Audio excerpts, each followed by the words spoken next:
പഞ്ചാബിലെ മൊഹാലിയിൽ പ്രണയബന്ധത്തിൽ നിന്ന് പിന്മാറിയതിന്റെ വൈരാഗ്യത്തിൽ യുവതിയെ ഓഫീസിനുള്ളിൽ കയറി കുത്തിക്കൊലപ്പെടുത്തിയ യുവാവ് പിടിയിലായി. ഹർജീന്ദർ സിംഗ് എന്നയാളാണ് ഈ കേസുമായി ബന്ധപ്പെട്ട് അറസ്റ്റിലായത്.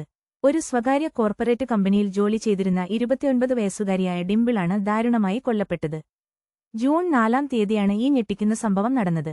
മുൻ പങ്കാളിയായ ഡിംപിളിനെ പ്രണയബന്ധത്തിൽ നിന്ന് പിന്മാറിയതിന്റെ പേരിലും സ്വകാര്യ ചിത്രങ്ങൾ പരസ്യപ്പെടുത്തുമെന്ന് ഭീഷണിപ്പെടുത്തിയും ഇയാൾ നിരന്തരം ശല്യം ചെയ്തിരുന്നു.